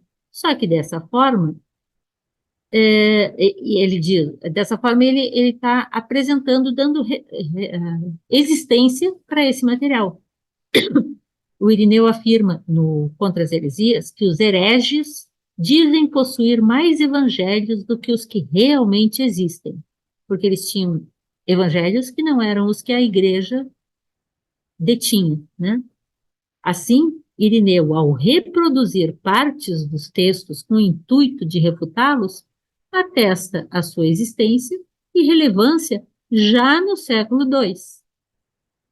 John Turner, que é um outro autor que a gente citou várias vezes aqui, porque ele trabalha muito em cima dos textos de João, na sua introdução ao Apócrifo de João, na edição internacional da Biblioteca de Nag Hammadi, organizada pelo Marvin Maier, que é a mais nova, ela é de 2007, é a revisão de toda a biblioteca que foi feita, ele afirma, o Turner, que Irineu fala contra os gnósticos, quando ele escreve isso.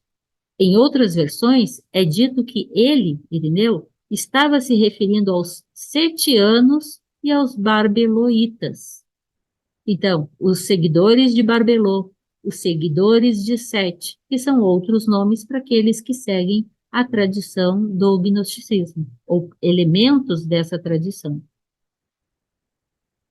Tertuliano, que é um dos padres, né, da história oficial da Igreja, e outros autores da história oficial, também contribuíram para que essas descobertas pudessem ter a sua veracidade atestada, porque eles destacavam passagens dos textos heréticos dos gnósticos, então eles davam existência para o texto descoberto agora. E os conteúdos puderam ser postos em comparação no século XX, comparando com o que eles citaram no século III, IV, V, VI. Posteriormente, diz Alaia, testes de carbono 14 confirmaram a antiguidade desses preciosos manuscritos, que alterariam para sempre a forma como enxergamos a história do cristianismo primitivo. Assim, tanto temos um reforço da importância desse texto joanino, o apócrifo, quanto atestamos a antiguidade do material. A popularidade desse tratado torna-se evidente, por ter tantas cópias, por estar sempre à frente, por ser tão referido, inclusive pelos padres.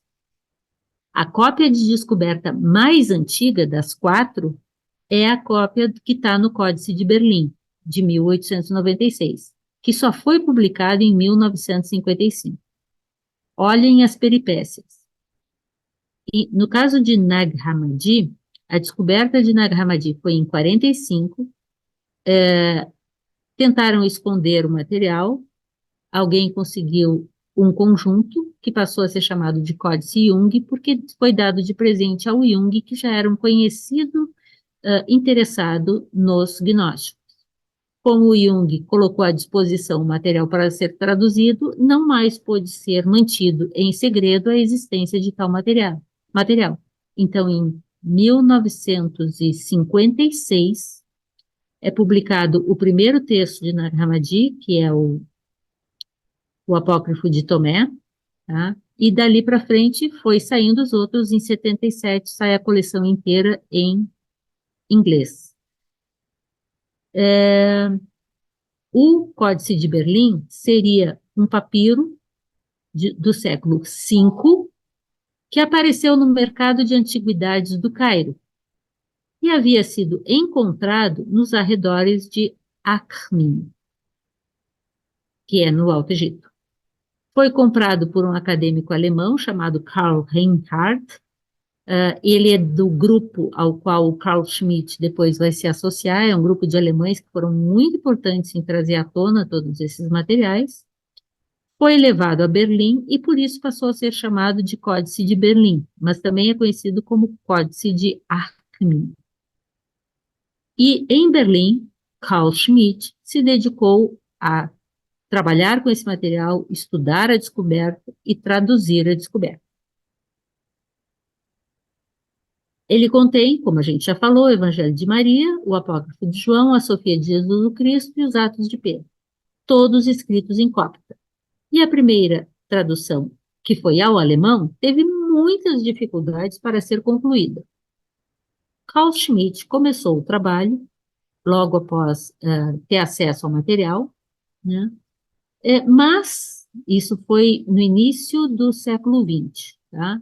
Um encanamento, ele trabalhava num subsolo, o encanamento rompeu e destruiu a primeira cópia da tradução que ele havia feito ao alemão, do copta. Ele era um coptologista muito conhecido, muito referido.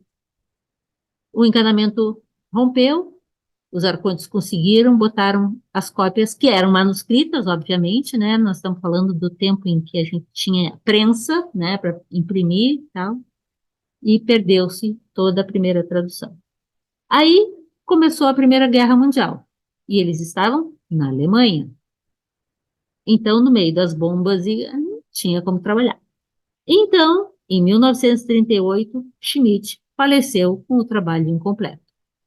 Dizem que ele ficava trabalhando na tradução, mesmo com a Primeira Guerra rolando. Então, ele falece em 38 e colegas pegam o trabalho para dar continuidade, mas ele tinha feito já praticamente toda a tradução. Walter Thiel continuou o trabalho, mas ele teve que interromper porque iniciou a Segunda Guerra Mundial.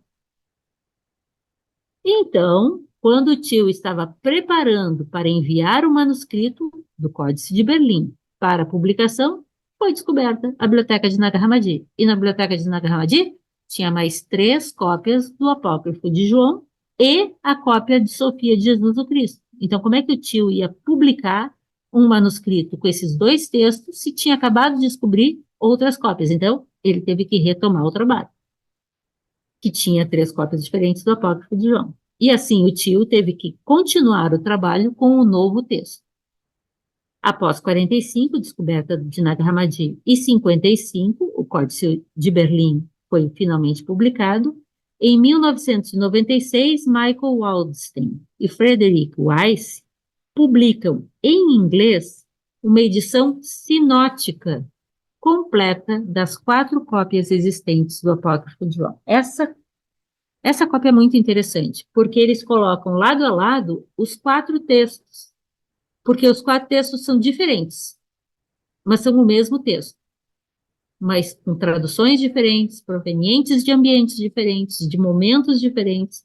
Então, a tradução que a Alaia faz, e que os autores em geral fazem, não é baseado em uma única das 4 traduções. Eles têm que pegar as 4 e ler como é que traduziu nessa, como é que traduziu nessa, como é que traduziu nessa, como é que traduziu nessa, e chegar a um consenso. E o texto como um todo, ele tem que ficar coerente. Porque não dá, agora eu vou escolher esse. Não, dessa vez eu vou escolher esse, dessa vez eu vou escolher esse. Não dá, porque às vezes ele perde a coerência por causa das escolhas das palavras que em cada uma das traduções é feita para a construção daquele texto coerente na nova língua, que no caso era no copta. E é muito bacana isso.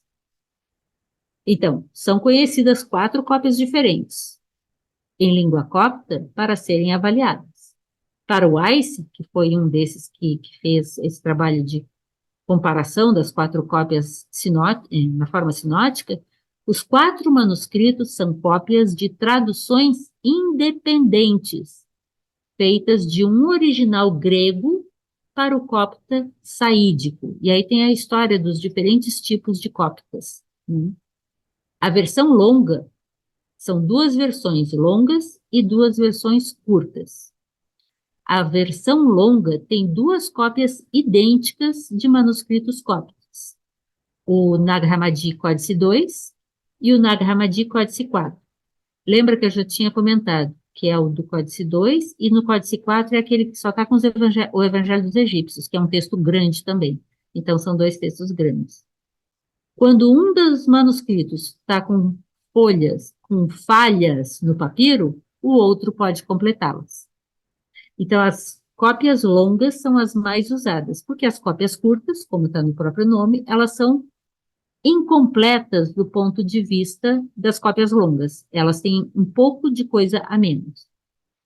A mais óbvia diferença entre a versão longa e a versão curta está em Nag Hammadi 3 e no Códice de Berlim, é que a primeira, a longa, contém um excerto de um certo livro de Zoroastro, que vai das páginas de papiro 15 até a 19 na versão longa. Então, esse pedaço do livro de Zoroastro não tem na versão curta.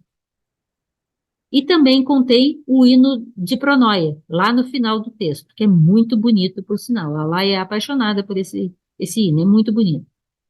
As versões curtas, em relação à longa, diferem em detalhes da fraseologia, a forma de construir as frases. É uma tradução copta em estilo distinto também. Para Karen King, as diferenças dialéticas nas cópias indicam que o material foi provavelmente muito copiado e recopiado e distribuído ao longo do Nilo, do rio Nilo, né? Copta saídico é uma língua camito-semítica. Semítica tem a ver com a tradição hebraica, né? Dos hebreus. Com caracteres, usando caracteres gregos. Hoje, essa língua é usada apenas como língua litúrgica. O José Montserrat Torrents, que é espanhol, ele reforça tratar-se aparentemente de cópias que não são de um mesmo original. Diz ele, as versões mais curtas, que estão no Nag Hammadi 3 e no Códice de Berlim, têm por característica a preservação dos termos em grego. E isso é muito bom para entender algumas palavras que às vezes estão traduzidas no copta e que, estando em grego, às vezes a gente entende melhor. Essas duas cópias parecem ser cópias de um mesmo original grego mais curto, enquanto que Nag Hammadi 2 e 4, que são as versões longas, parecem traduções de um mesmo texto longo. E terminando, diz Torrents, na versão longa do Apócrifo de João de Nag Hammadi 2, há características que configuram um certo uso do idioma subaquímico, subjacente ao saídico usual.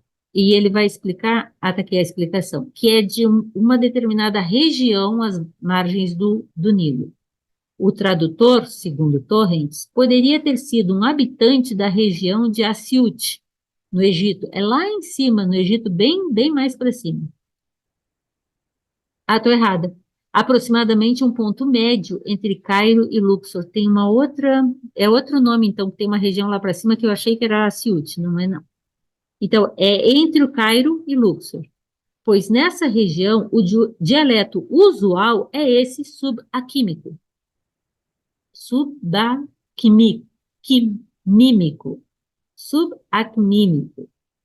é de acme, subacmímico, e o saídico é usado como língua franca culta. Isso vai nos dando uma noção do alcance dessas cópias. Então, o que importa disso é aquilo que eu estava comentando. As cópias provêm de ambientes e de tradutores diferentes, o que significa que elas circularam. E aí eu volto a colocar essa página aqui, porque essa página é de destaque. Aqui está escrito que esse aqui é o texto apócrifo de João, e é o final do apócrifo de João. Essa parte aqui é a parte final do apócrifo de João. Os textos, agora é a finalização que a Laia faz dessa parte. Ela destaca alguns pontos. Os textos foram escondidos no século IV, quando da campanha contra as heresias, pelos bispos cristãos, na época da conversão do imperador Constantino. Outro ponto de destaque. Não sabemos quando foram escritos, mas percebemos que havia provavelmente 2 originais em grego, diferentes, e que os tradutores dessas cópias não eram necessariamente da mesma região. Outro ponto. Sabemos que em meados do século II, bispos ortodoxos já citavam o apócrifo de João, vide Irineu, o que indica que era uma obra anterior, já existia no século II, e já de circulação relevante, porque os bispos já as estavam comentando para criticá-las. Para criticar, não é como hoje, que a gente manda daqui para o Japão e manda daqui para o Egito e a cópia chegou em 1 minuto, né? Naquele tempo, isso para chegar aos outros era muito lento, dependia de camelo, de caminhada, de alguém que soubesse ler, de alguém que copiasse. E observamos que era de um original ainda mais antigo do que suas primeiras versões em cópias literárias. Havia um original mais antigo que não estava, né, provavelmente nessa forma literária pela qual ficou conhecido. E eu acho que eu termino aqui. Isso. Então, comentários, gente. Para a gente ver, já terminei o tempo, já estourei o tempo. Algum comentário? Algo a mais para acrescentar? Mãozinhas.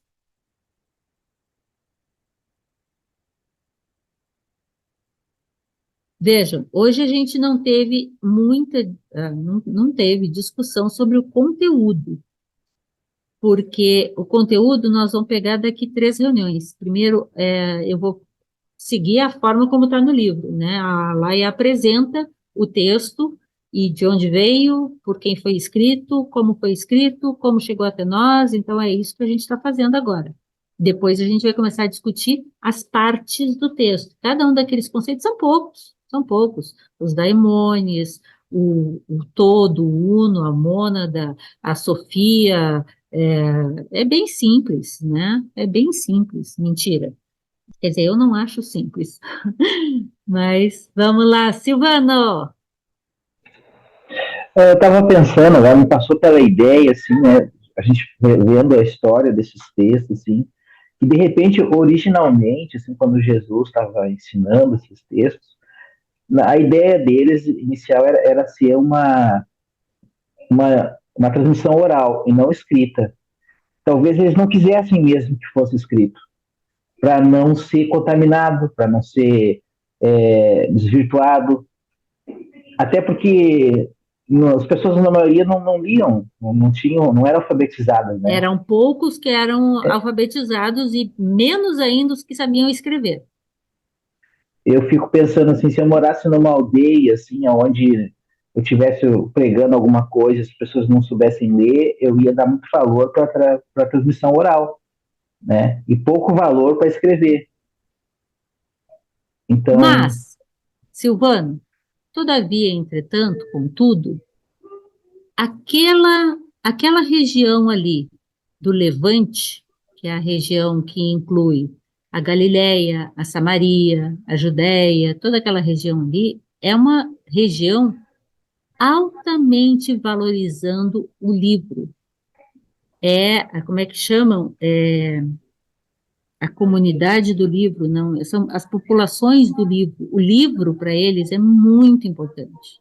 E por quê? Exatamente para a preservação do ensinamento. A transmissão é oral, mas o registro tem que estar feito. Então, é interessante quando a gente lê Episofia, tem uma passagem em Episofia que Filipe pede a palavra e Jesus diz, só um pouquinho tu já pode falar, mas primeiro continua escrevendo aí, que eu pedi para você, Tomé e Mateus, escreverem tudo que a gente tem aqui nas reuniões. Então, eles são os copistas, os registradores da reunião de Jesus. Aí depois Jesus diz, tá, agora você pode falar. Primeiro termina de escrever o que eu estava falando, agora você pode falar. Né? Porque é a tradição do livro, a comunidade do livro, tem uma expressão que se usa para dizer isso, o povo do livro, né?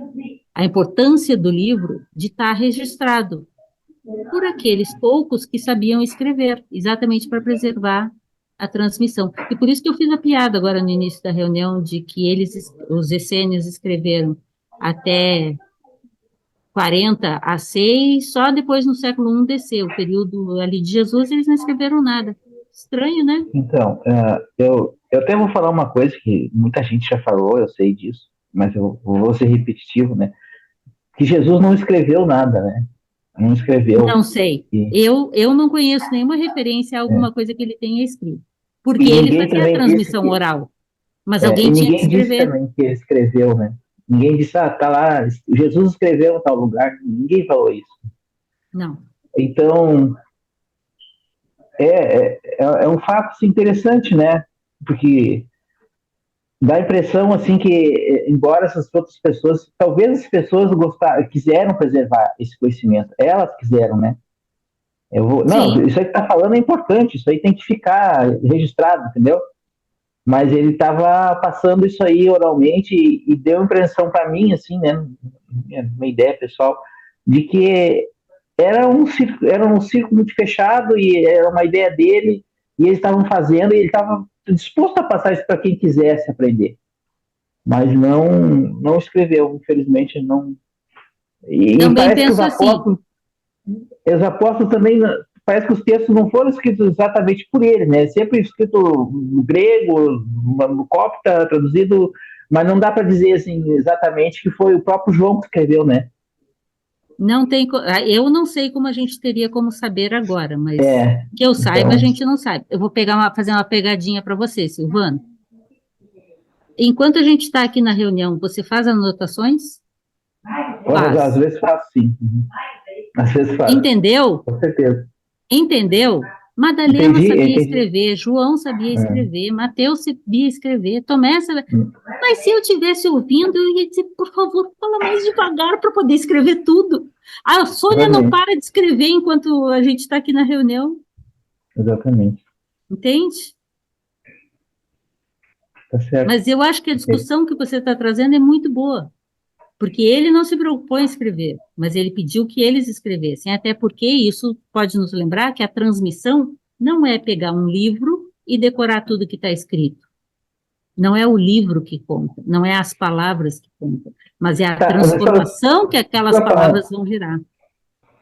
só para encerrar então o meu raciocínio, assim, na verdade eu comecei falando essas coisas porque eu queria dizer que embora a gente tenha acesso aos textos agora e são, né, ah, talvez a simbologia e tudo que está escrito nesses textos não é exatamente a mensagem que ele estava entregando, né? Não era exatamente a ideia dele e que talvez a gente não possa ter acesso ao que ele realmente estava tentando falar, né?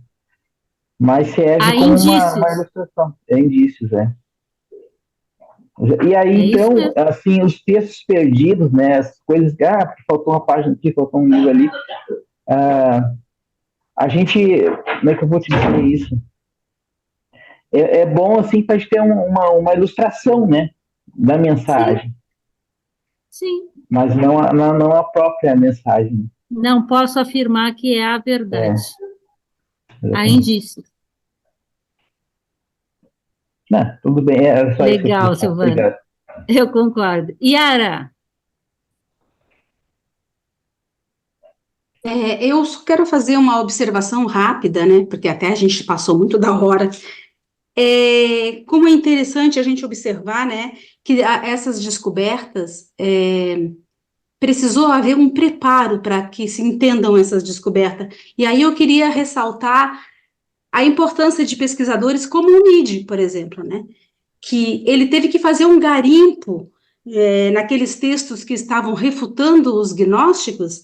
Então ele fez um garimpo e ele escreveu sobre, né? Claro que ele teve contato com Haskell, Bruce, mas quando ele estava citando esses padres, vamos dizer assim, esses bispos da igreja que estavam refutando os textos, ao refutar os textos, eles estavam dando notícia desses textos, né? Estavam exatamente. falando dos textos. E o Meade fez esse garimpo em todos esses textos e trouxe para a gente, né? Escreveu muito material, pesquisou muito. Então, eu fico imaginando, hoje a gente tem os textos, né? Estão ali, a gente pode ler, pode refletir sobre, e o Meade e outros pesquisadores tinham que ficar garimpando nas Garimpando. citações, né? Para poder chegar a alguma coisa. E esse trabalho foi tão importante, na minha opinião, porque preparou. Quando começaram a aparecer esses textos que foram nessas descobertas arqueológicas, então já tinha uma base, já tinha um chão, né, assim, para a gente começar a entender melhor, né? Então, só queria ressaltar isso. E como isso favoreceu e facilitou a própria abordagem acadêmica a esses materiais, porque já haviam traduções iniciais, já havia um vocabulário relativamente conhecido, já haviam ideias que circulavam nas mãos desses estudiosos e pesquisadores que podiam facilitar a compreensão desse material. Acho isso muito importante, Ana. E por isso, aqui no Lux, em especial ao Alberto, a gente dá muita ênfase em citar esses personagens, né? Porque é um trabalho de garimpo mesmo. Hoje você põe no YouTube, não, desculpa, você põe no Google, né? E o Google procura para você. Naquela época, alguns de nós são de um tempo aí um pouquinho mais antigo, né? E a gente tinha que procurar ir na biblioteca municipal para encontrar uma enciclopédia que pudesse, por acaso, ter aquele material. Muito bem lembrado, Yara. Obrigada. Cláudia, A pergunta é rápida. Você falou, depois você vai falar mais sobre os daimons? os Acho daimones? que você chegou. Daimons? Não. Acho que você. Não, achei que você tinha comentado que depois você iria voltar neles, nesse assunto. Não, né? É porque no texto, quando a gente for estudar o texto, vai aparecer bastante dele, dessa questão dos daimones, dessas forças. E o que a Laia coloca nessa introdução é só que a gente tome cuidado, porque tanto isso pode dizer respeito a forças naturais ou simbólicas, quanto a energias presentes na própria pessoa ou no contexto, né? Então, depende do contexto onde essa palavra está sendo usada. Não é tão simples traduzi-la.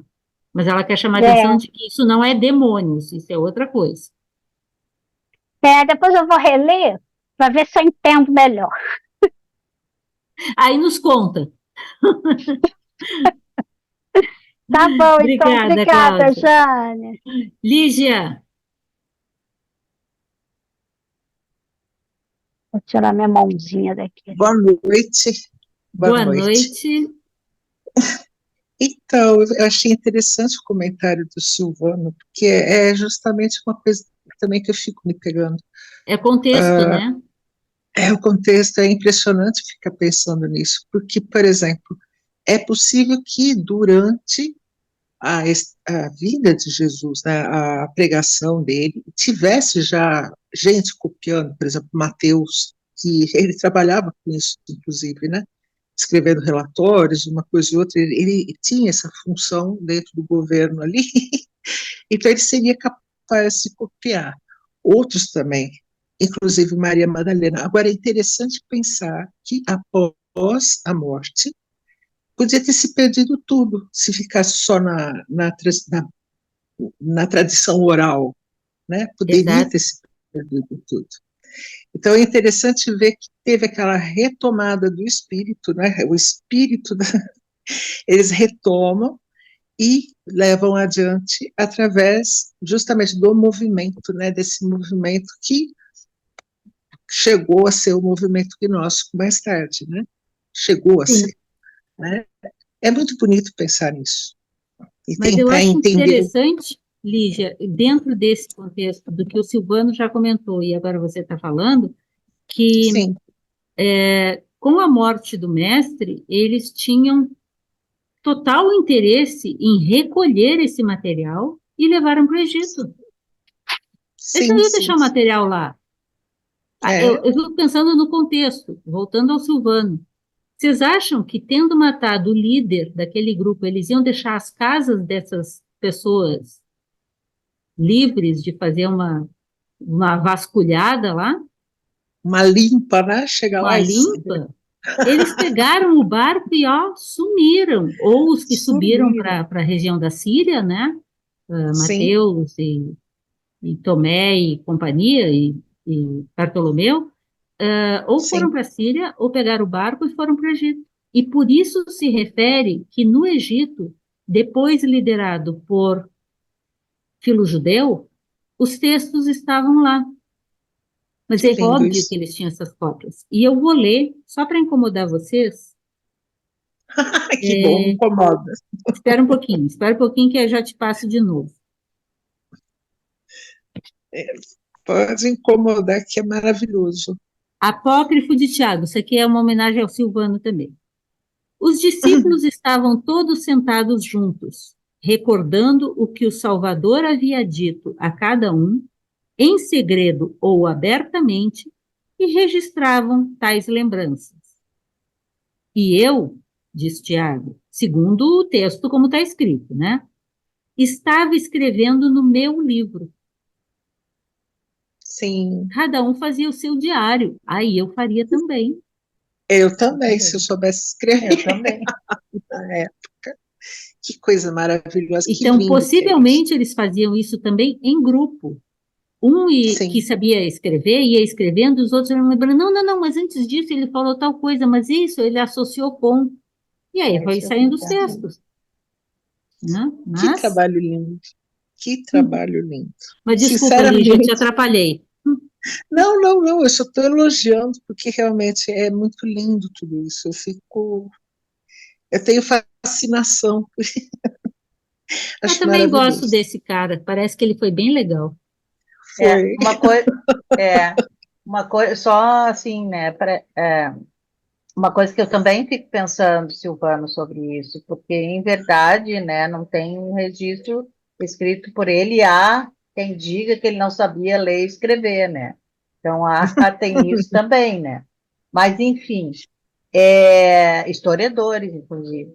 Mas, assim, o que eu acho interessante nisso, né, são esses, justamente, se foi ou não foi ipsis literis o que ele falou, de qualquer forma é a mensagem, né? É, Então, por exemplo, eu sou dessas pessoas que está ali anotando até o suspiro do professor, né? Porque depois porque eu tenho memória visual, então, eu vou e olho e lembro, né? A minha escuta é para compreensão, mas não é uma memória minha. Eu não tenho essa boa memória só escutando. Eu admiro quem tem, sinceramente. Conheço algumas pessoas que só escutando, né? Agora, eu preciso estar ali, sabe? Eu quero contextualizar, eu quero saber quando, onde. Imagina esse cara, né, o Jesus, para ser assassinado, o que ele estava incomodando o status quo da época. Aí, esse status quo, este poder, tinha que pegar e construir uma narrativa, né, sobre aquela pessoa, para daí, e em construindo uma narrativa, como? E aí, como é que ele, destruindo o que existia, em dizendo, e isso que esses, né, que escreveram estava tudo errado, eles se denunciaram. Aí isso quem tem, pensa um inclusive, pouquinho mais, já não, só um pouquinho, se eles estão dizendo que isso não serve, que isso é herético, que isso não tem nada a ver, cadê esses textos? Cadê o que eles estão dizendo? Né? pega Isso é para que me ver, chama a atenção, assim, também, né? viu, Porque a Sônia? oralidade, a oralidade ela se perde, tanto que os Sim, ciganos, eles ficaram na oralidade, né, durante anos. Algumas comunidades indígenas são oral, os ensinamentos são orais. O que hoje estão fazendo os mais jovens? Eles estão documentando para que não se perca para o futuro. Várias comunidades justamente. indígenas, né, e os próprios ciganos, eles estão documentando, porque muito já se perdeu de vários Já se povos perdeu. ciganos, por É. exemplo, os Mas, nômades, né? gente, a gente também já perdeu a hora. Lígia, termina o que você ia Tá, falar. desculpa. Eu, Tá só- bom, eu Não, só Sônia, eu ia não obrigada. estou comentar, reclamando.